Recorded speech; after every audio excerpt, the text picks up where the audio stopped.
Hi everyone, haven't made a video in a while. Hope everyone's keeping well in these weird times. And this one just maybe can help you reflect on what's happening today by looking at the past.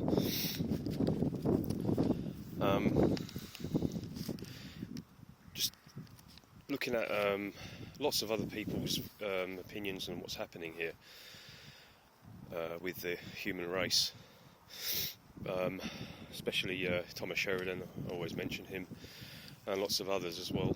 I think there really is a force that's taken hold of the whole human population, and I tend to believe that he's a natural force. Everything has to be natural, really, when you think of it. Nothing really is kind of artificial. Everything has to have a purpose, one way or another. And as you know, in nature there's dual forces working together in harmony, really. Life and death, really. As pagans, people can see that very clearly. Our ancestors saw it very clearly, of course. You just observe nature. So, keeping that in mind, just look at civilizations in the past. This is where I want to take it. And you could see this force running through the world and people at certain times, at certain points, and you can see it doing its thing. If you look at the first, apparently the first civilization, or in recorded history, mainstream recorded history, the Sumerian civilization in Mesopotamia. I saw a program on it a couple of months ago, and it's really interesting. And the population was interesting because, on average, you could fit the entire population of that civilization and culture in a big football stadium that we have now. But it still fell. Something happened, and there was probably some kind of degeneracy happening, running through the people. Something must have happened, and I think this force takes hold of people in civilizations, if they're not careful, much more than it would take hold of people in living like pagans, living like hunter-gatherers. In whatever part of the world you are. I think you're protected from it because you understand it, you acknowledge it, and you do respect it. Again, it's Thomas's, understanding of the pagan ways of good and bad, light and dark. It really, you really don't take sides. You just respect these forces, I guess. But it just made me think that small population still fell, and look at how many people there are now in all these cultures, in Western culture, for example. Just look at the populations of the world. Look how huge in number we are, and look, especially the Western culture. Look how detached we are from these forces, from these nature forces. Look how we don't register them, we don't understand them, we don't respect them. Well, lots of people anyway, right? Not you, listen to this, but... So, I'm thinking of that, and a guy who's a Freemason, Manly P. Hall, you may have heard of him. I've got my notes here, because I need notes, because I'm not as professional as some people. But he said that civilizations do rise and fall in a natural cycle, and I think he said something on the lines of every 600 years there is the culture, civilization faces a challenge. If it's to survive and thrive, something needs to be changed. It needs to be kind of renovated? Something needs to be added, like the religion. Something needs to be added to the religion that's different. It needs a splash of colour. Because everything is constantly changing anyway, right? Nature's constantly changing. So I think he was reflecting upon that. But he did observe, apparently, through recorded history, just as time span short as 600 years, civilizations will fall if they don't adapt, basically. And I think a successful culture needs to understand nature, and it needs to harmonise itself with nature as best it can and include it. Because we civilizations to one degree or another do live in a bubble outside of nature. You know, and I think the lesser, the thinner that bubble, the better. You know, the people that have cultures that have, you know, a type of spirituality that are taught to, you know, keep these forces as a part of their life will do a lot better. Unlike what we're doing right now, right? But yeah, the laws in you know, laws replace heartfelt morals in cultures, don't they? You know, you don't need to work on your altruism and your love and your compassion for your fellow neighbour, because the laws can build a brick wall around you. So you have these laws protecting you, and you can dehumanise other people because of that. You can treat people like objects, and then you have slaves, didn't you? There's no shock there. Just adjusting my notes here, but yeah, slaves exist because of civilization, really. And but why do they fall?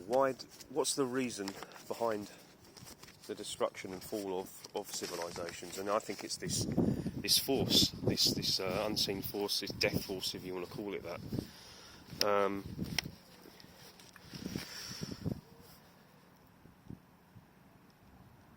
So even if you go back to, you know, primitive civilizations, people who, like, you know, worked the rice from flour fields or whatever, let's say in you know, the Sumerian people, simple people, they would be up against these forces, of course. And you know, plagues, famines, things like that, the failing crop, of course. So it wasn't that they were completely detached like we are, but you know, we don't even, most people don't even go out and really they don't make their food, do they? So just pull it off the shelf. But you know, the destruction of crops and famines and plagues made me think of the Exorcist films, and the again the ancient Mesopotamian demon Pazuzu. You know, he was a demon, a king of the winds, it says, and of storm bearers and droughts.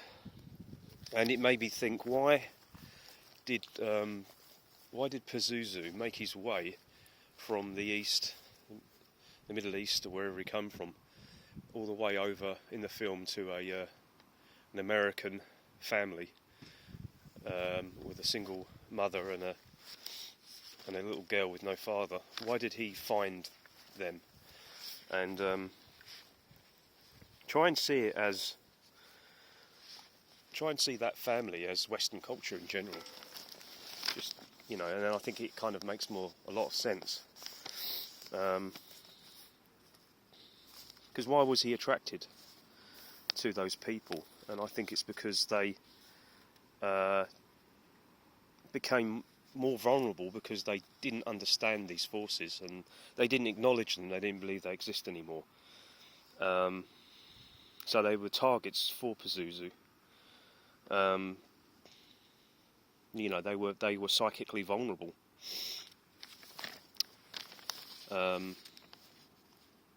The single family, you know, the girl with no father in that film, is a reflection really of a lot of Western families, the nuclear family being destroyed, making people vulnerable. Again, it's a balance, isn't it, of masculine and feminine. These are forces too that we existed. So that's eroded. Yeah, so if you can understand these dark forces, it makes a lot of sense, and it's maybe perhaps why we have in modern, you know, the irony of we have supposed to have the perfect culture. In the West, we still have rape, murder. We still have we go to wars that we don't even understand because the government tells us. We have mental illness. We have schizophrenia. which could just be modern day possession. It could just be a kind, in many cases, or in many other cases, it could just be a modern day spiritual awakening that we don't understand, and Western culture doesn't understand, medicine doesn't understand, so they can't tailor the need. These people, they can't attend to their needs because they don't understand it. Only make it worse. So when you think of that, think of that little girl and the modern day priests, these doctors trying to help her, and they were impotent to do anything against Pazuzu because they didn't even acknowledge him, they didn't even understand it. So so moving on from the first film, I don't know if you've seen the second Exorcist film. It's pretty good. It's still got Linda Blair in it, and she's older now. But in that film, Pazuzu's often seen as a locust. And I guess because locusts are, they can cause plagues, can't they? They can strip food resources down to nothing. So, and you got even flies everywhere. You've even got the locusts in the Bible. The 10 plagues in the Bible. It was the 8th plague was of locusts who they just literally consumed everything that they touched. So that's why Pazuzu, I think, is seen as a locust, because they're a hive mind. They're impulsive. They're an impulsive, greedy, primitive mind, really. If you look at them, what drives them is utter impulsiveness, really. If you want to compare them to human behaviour, that is, maybe being judgmental on them, because they're obviously, nature's intelligent, so I that's not fair, really. But when you look at human impulsiveness, you could kind of reflect upon the locust, because I remember I used to keep reptiles when I was a teenager and lad and a little boy as well, when I was living with my parents, with my dad. And as I moved out, I never really got any more, but I wanted to, and I actually at one point was living in a flat, and I bought a tank, and I set it up with a nice light, and I put some gravel in and everything, and I put the heat mat in, and then I decided, you know what, I don't really agree with keeping these things in tanks anyway. So I thought it was just a nice little setup. So I got some locusts, which are, they're food, aren't they, for insects, tarantulas and stuff like that. But I bought some. I thought I'll just keep them in the tank because it'd be better for them than, because I don't know if you've seen it. They're in pet shops. They're kept in these little food tubs with just a little, I think it's a egg container cut just for them to kind of like climb on, and they got their chuck them some apple and bits of food, but they seem to do all right. But I thought, well, they're really cooped up in there because they'd jump and they'd jump 2 inches and hit the top of the tub. So I thought if I let them out in a tank, they'd be better, and they'd probably maybe thrive. They might reproduce. They might start singing at night or something. It was a little experiment. But you know what? They didn't. They did the opposite. They actually went basically like almost catatonic, if you want to describe it. They just switched off almost to the point where they didn't move. Even their little antennas on their heads, they just drooped, and they just lost the will to live. It was most bizarre. I offered them all types of food. They didn't make a noise hardly, and eventually, within a week or a month or so, they just died. They just didn't have the will to exist, and I think it's because they are a hive mind. Whatever consciousness, whatever soul is driving them is of a hive mind. They are almost like clones. They're not really individuals. So that's why I think when they were living in their tubs in the pet shop, they actually got more of being close together and rubbing off each other and climbing on each other. I think that excited them. Maybe that created energy for them, energy off each other. I don't know if you call kinetic energy, maybe, or I don't know. That's where you have your own individual energy. But they were more. They would sing and they would chirp. I noticed if they were in that small tub, They didn't when you let them out. If there was more of them, I think it would be different. I think there needs to be possibly more of them for them to actually connect and link up. For that hive mind to actually link up, there needs to be maybe enough of them. This is just a theory, but it makes sense when you think about it. And definitely makes sense. I mean, you can look at the normies and the NPC that way as well.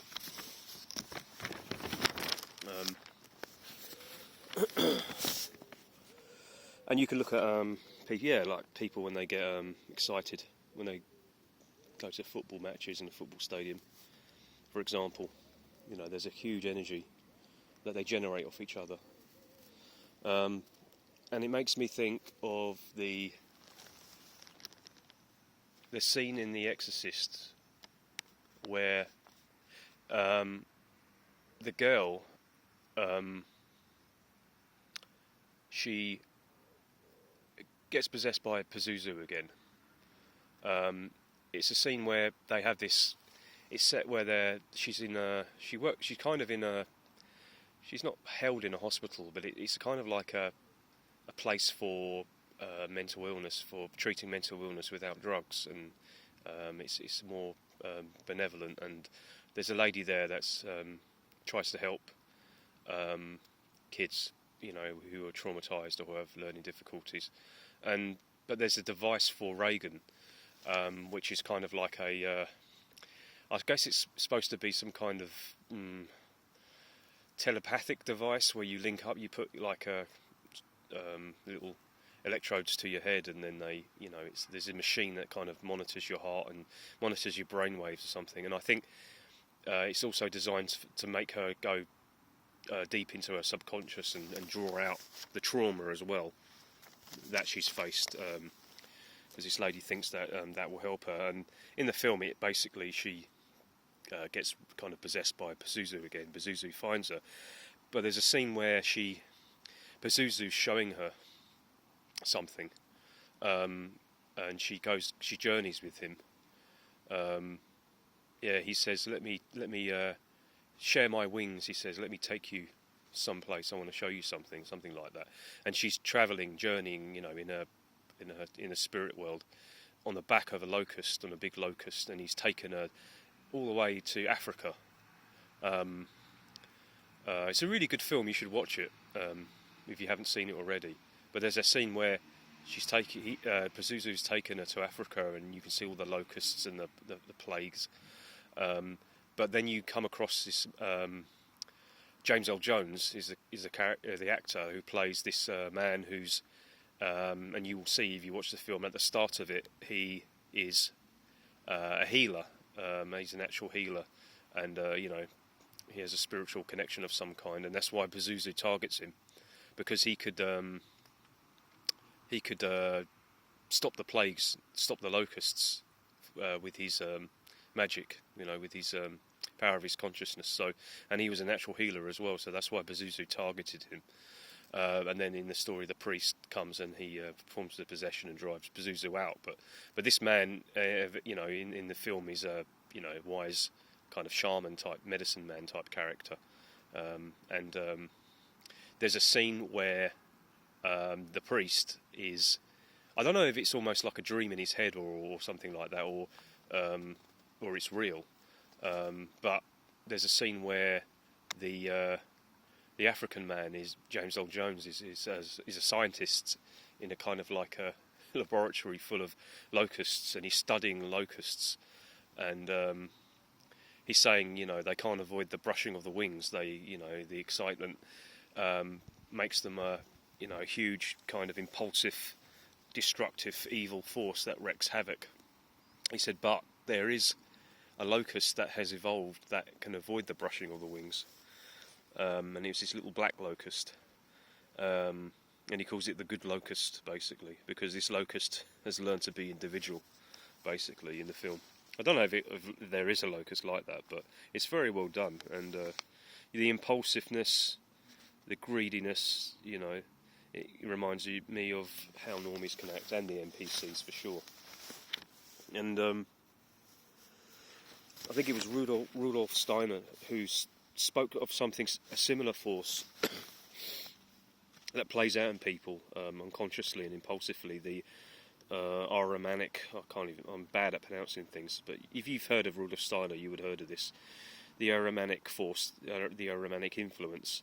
And this, according to him, apparently was when we were existing in different bodies, if you like, or in a different way, when we were just existing in the spirit world, and we weren't in this duality, we brushed up against these forces all the time, and we existed in a very dreamlike reality where thoughts became manifest immediately, and we had no detachment. There wasn't, we didn't feel separate from a tree or a rain cloud. If there were, and it's this mind, it's this logical mind that can separate us from everything. It's not a bad thing, I don't think, but it's just a different way of being. But because of that, these forces can, if my understanding of it is, they're still there and they manipulate impulsively. But I think it's because my understanding, I think, is because we have this subconscious, because so many people, the normies, I don't think the NPCs have anything in them, but the normies, there's this big brick wall, isn't there, between their subconscious and their conscious. And this is the problem. This is where you get impulsiveness. And because of that, I think these forces will play out. They will run amok. And I think they're there for a reason. They're a force that's just part of the duality. Like you have life, death, good, bad. You have life out of destruction, don't you? You have this phoenix rising from the ashes of death. But I think, if human civilization doesn't pay attention to these forces, there's going to be consequences. We're seeing them now. Because we're not paying attention to the balance. And they will, they will run amok. I'm kind of reading from my notes at the same time as trying to freestyle. These forces, they will run amok, and they will take the civilizations and subjects down if need be. And because it works within the individual subconscious or the collective subconscious, these forces can be fairly creative, I think, in how they achieve their destruction. Like wars is an obvious one. Religious wars. There's a difference, isn't there, between two tribes going to war because of lack of resources, because they know that both sides will die, so there has to be some kind of balance. So the strongest tribe maybe will win, and unfortunately, the others will be killed. But this is just the harshness of nature. It can be brutal. This is those wars are logical, as brutal as they are. But religious wars don't make any sense, do they? There seems to be some kind of force that's taken over people and converted people, right? So just think of how Rome was before it fell. Look at the degeneracy, look at the behaviour. People were self-destructing naturally, and then you had Christianity come from that, right? And I think that is a product of this force playing out.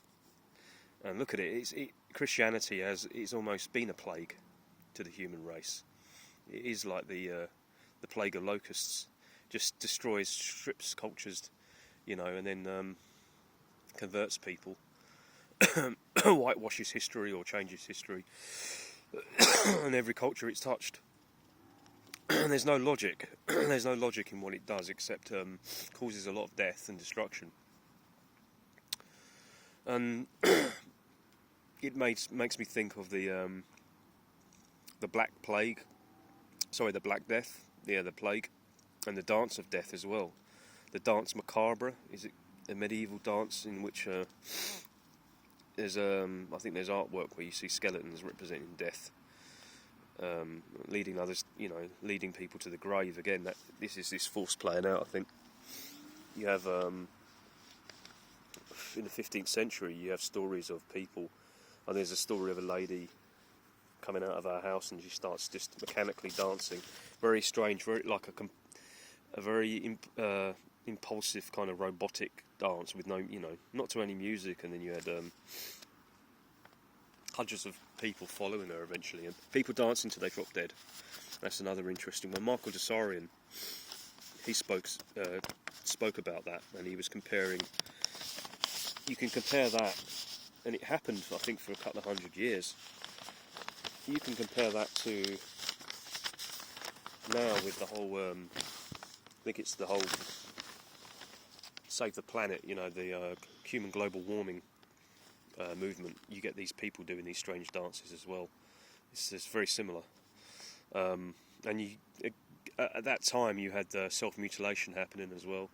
You had people castrating themselves, priests doing that, whipping themselves, self-flagellation and stuff like that. Well, you have that now with the whole transgender kind of movement. Thomas Sheridan touched on that very effectively.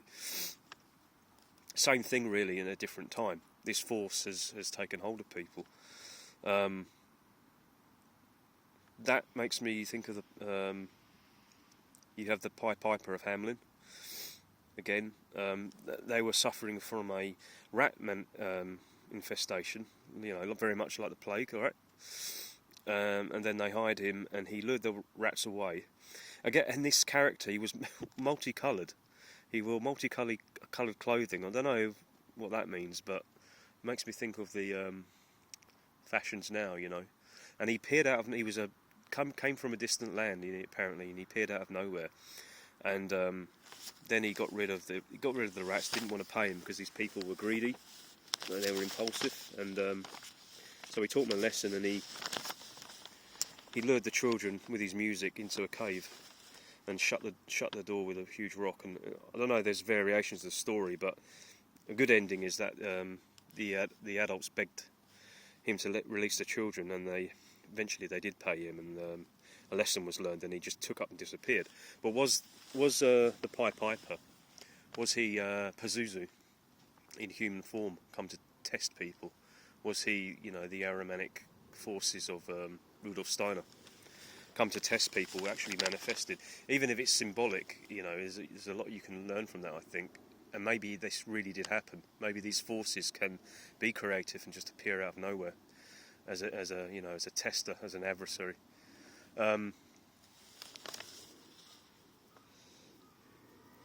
So, reflecting on that, I think there really is this natural force, and it's a corrector.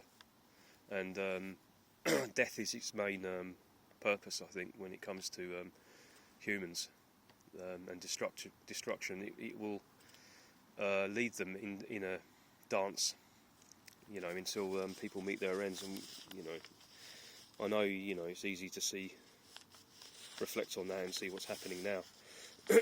But I do think it's a natural force. It really is. Again, looking back on civilizations, the Aztec civilization, they started sacrificing, didn't they? Openly. Well, some of them willingly, I think. But on that, I don't know if you've seen it, but you should if you haven't. The film Apocalypto. It's very good, and there's a scene in that where there's a very powerful scene where because basically you have in the story tribe of people that are just hunter-gatherers. They're pagans, basically living in the forest. Forest provides for them, and then you have the culture that lives near the temples, and that basically is collecting slaves. But there's a scene where the hero, who's the father's son, they're all laughing and joking, and he stands up, he senses something, and he looks towards the forest, and then the wind comes, right? Which makes me think of Pazuzu, because he's related to wind and famine and death.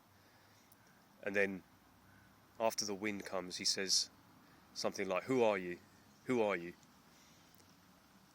And then eventually you see people appear through the leaves. But he's, the way I see it, he's talking to this force, whatever force is involved in these people. That's what he's addressing. because he sensed it. And the people, they're ravaged, and they're, you know, deceived, and they just want to pass. They're looking for new beginnings. That's what the one of the people, the guys, says. It said they're looking for new beginnings. I just dropped my papers. And so he lets them pass, and the boy is shocked in the story, but later on his father says, "What did you see in them? What did you notice?" Let's adjust my notes. Yeah, he says, "What did you see in them? What did you see in their faces?" And he says, "Fear, basically, deep-rooted, rotten fear."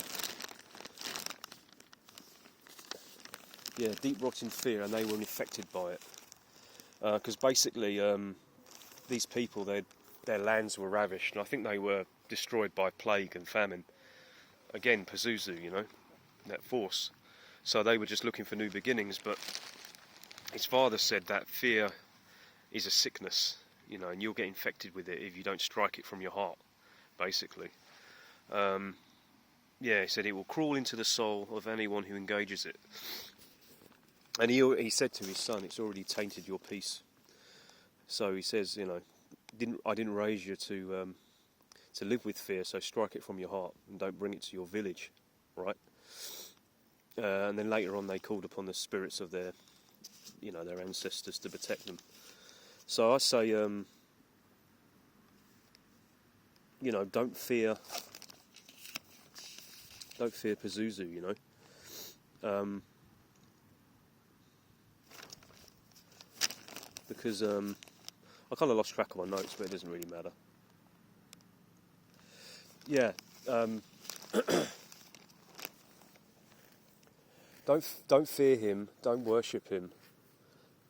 You know, these types of forces, but register them and acknowledge them and respect them, I say.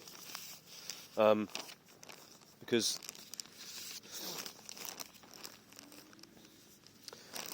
I don't know about you, but people have said to me, you know, the trouble with you is that sometimes you're too deep. You're just too deep. But I could throw that back at them now, because their very shallowness, the impulsiveness in a lot of people has caught up with them, hasn't it? And you know, it's often greed in the form of wanting to go to Spain for 2 weeks, you know. And the other one is greed as in wanting eternal youth, wanting to live longer maybe than they're naturally supposed to. Because it's and fear. Fear is the biggest one as well. Impulsive fear. This is what has this is how this force really has taken hold of people and allowed to do its magic upon them. This is why they've got the double needlecraft, because out of fear. They actually unconsciously, well, consciously they were doing it out of self-preservation, but unconsciously they have a death wish, I believe. They naturally, they've been taken over, and now they have an unconscious death wish, and they're actually playing their part in, I think maybe for the good of things, you know, in general, as kind of hard as that sounds. And they're doing it unconsciously, you know. So again, as others have said, don't get in their way, and don't try and challenge this force that's working its magic, because I do think it's natural. So yeah, there's my thoughts on that, and I hope it helps you try and understand. I know I've kind of rattled on a lot, and I've lost some of my notes, but it makes sense to me, you know, because the Christian perspective is these forces are, you know, the evil forces are unnatural, and you need to, you know, again, don't think on them too much. But I'd say, you know, being deep being reflective, is your own protection. This your holy water against these forces, because they'll leave you alone. They respect you, and if you respect them, don't try and change things. Yeah, and don't fear. All right, that's enough for now, and hope everybody's well, and take care, and I'll speak to you soon. Cheers, bye.